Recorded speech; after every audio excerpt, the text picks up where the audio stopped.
Dunia Islam benar-benar menghadapi masa yang sangat unik saat ini. Tanpa kita sadari, tiba-tiba dunia Islam berubah dengan sangat ekstrim.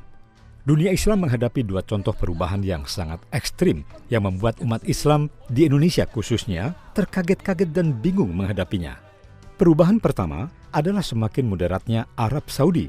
Reformasi Arab Saudi dimulai setelah Mohammed bin Salman atau MBS diangkat menjadi putra mahkota pada 2017. Arab Saudi yang semula sangat puritan dan menganut paham Wahabi tiba-tiba berbelok tajam.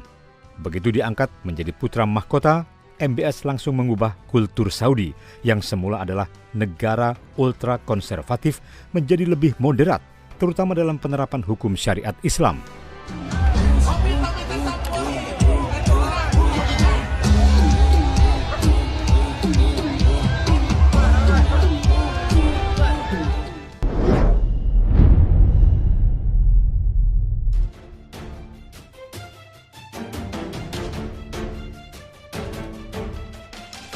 Perubahan sosiokultural di Arab Saudi terjadi hampir di semua sektor dan isu: pendidikan, ketenagakerjaan, perekonomian, perbankan, peranan perempuan, tata busana, bahasa, makanan, minuman, interaksi sosial, persepsi keagamaan, dan lain sebagainya. Saudi sedang mengalami perubahan besar. Apa saja yang berubah? Sekarang Saudi mengizinkan perempuan untuk mengemudi, hal yang selama puluhan tahun dilarang. Lalu Saudi mulai mengizinkan bioskop publik beroperasi setelah 3 dekade dilarang. Arab Saudi baru-baru ini mengeluarkan aturan yang mengizinkan acara konser musik ditonton audiens laki-laki dan perempuan. Saudi juga mulai mengizinkan konser digelar di mana musisi kelas dunia seperti Mariah Carey dan grup Black Eyed Peas pernah tampil. Pada Agustus 2019, Saudi menghilangkan sistem wali, sehingga perempuan tak perlu meminta izin wali mereka untuk bepergian. Langkah ini juga menjadikan perempuan bisa menjadi wali bagi anak-anak mereka, mengajukan perceraian, kelahiran, kematian. Pokoknya terjadi perubahan yang drastis. Pada Oktober 2019, turis asing yang berbeda jenis kelamin dan belum menikah diperkenankan tinggal sekamar di penginapan. Hal ini mereka lakukan sebagai tindak lanjut dari keputusan mulai memberikan visa untuk keperluan wisata.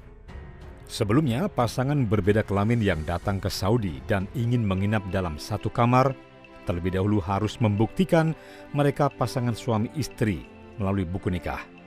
Jika tidak bisa, maka mereka harus bermukim sementara secara terpisah. Saudi terus melibatkan perempuan untuk mengisi jabatan penting negara. Saudi mengangkat putri kerajaan Rima bin Bandar sebagai duta besar untuk Amerika Serikat.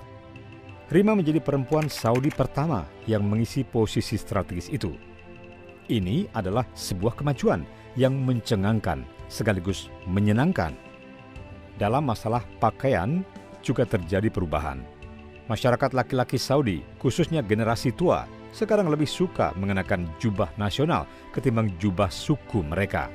Sementara kalangan mudanya lebih memilih pakaian kasual seperti jeans, kaos, kemeja, dan celana training.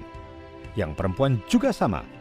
Dulu, kaum perempuan Saudi jika di area publik hanya berbusana abaya hitam gelombor lengkap dengan kain penutup wajah, baik itu bernama niqab, burqa, atau khimar. Kini, perempuan Saudi mengenakan bermacam-macam desain dan jenis busana. Semua perubahan yang sangat cepat dan mendasar di Arab Saudi ini tentu mencengangkan dunia Islam Indonesia. Apalagi bagi para pemuka agama beserta para jamaahnya yang selama ini berupaya untuk mengarabkan atau mewahabikan cara beragama mereka.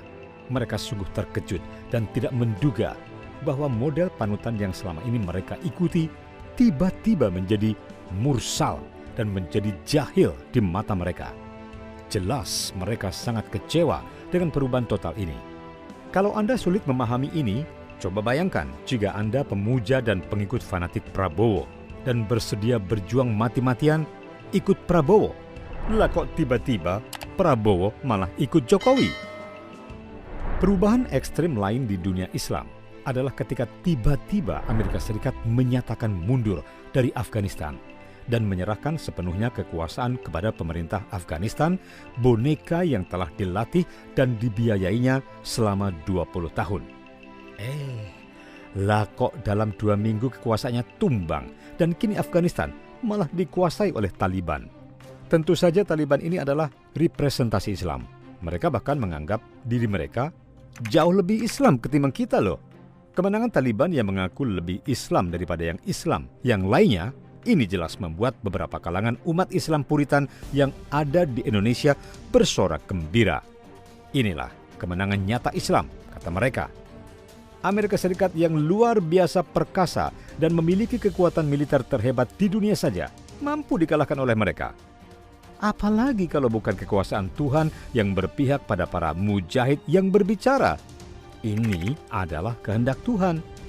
Sayang sekali bahwa sampai saat ini para Taliban di Afghanistan ini belum juga mampu menunjukkan keajaiban-keajaiban Tuhan yang lain yang mampu dijadikan contoh betapa hebatnya syariat Islam di tangan para mujahid penakluk superpower ini.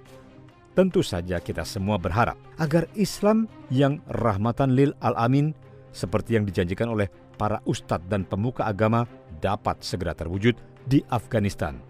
Bukankah Tuhan sudah memenangkan mereka dengan cara yang ajaib? Tak salah kalau seluruh umat Islam di belahan dunia lain juga berharap adanya keajaiban lain yang bernuansa mukjizat terjadi di Afghanistan. Yang terjadi malah sebaliknya, anggota Taliban bahkan dianggap semakin barbar. Utusan khusus PBB untuk Afghanistan, Deborah Lyons, membeber tindakan barbar anggota Taliban sejak menjadi penguasa Afghanistan. Staf PBB semakin menjadi sasaran pelecehan dan intimidasi. Jadi, jangankan kepada rakyatnya sendiri, bahkan kepada perwakilan PBB saja, mereka berani bertindak sewenang-wenang. Padahal, rakyat Afghanistan sedang menghadapi ancaman kelaparan yang parah. Program Pangan Dunia PBB, WFP, memperingatkan jutaan warga Afghanistan akan menghadapi kelaparan pada musim dingin. Ketika kelompok Taliban mengambil alih kekuasaan di Afghanistan, penjara-penjara dibuka dan para narapidana dibebaskan. Ratusan hakim perempuan yang memenjarakan orang-orang tersebut kemudian bersembunyi karena mereka diancam akan dibunuh oleh ribuan narapidana tersebut. Para kriminal menguasai negeri kini.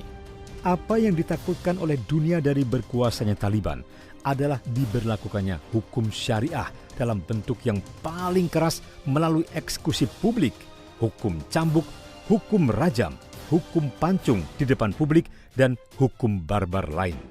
Dulu ketika mereka berkuasa, geng vigilante berjaga di sudut-sudut jalan, menyerang laki-laki yang memperlihatkan pergelangan kaki mereka atau mengenakan pakaian barat. Perempuan hanya keluar rumah jika mereka memiliki izin tertulis dari laki-laki dan tentu saja harus mengenakan burka yang menutupi seluruh tubuh. Menurut laporan bekerja untuk televisi, sangat sulit karena gambar makhluk hidup apapun secara tegas dilarang atas dasar agama. Toko-toko buku digeledah secara rutin dan bila ditemukan buku yang memuat ilustrasi, si pemilik toko akan dihukum cambuk. Kehidupan akan berjalan mundur belasan abad dan menjadi semakin jahiliyah. Tapi itulah representasi Islam yang akan mereka jalankan di Afghanistan.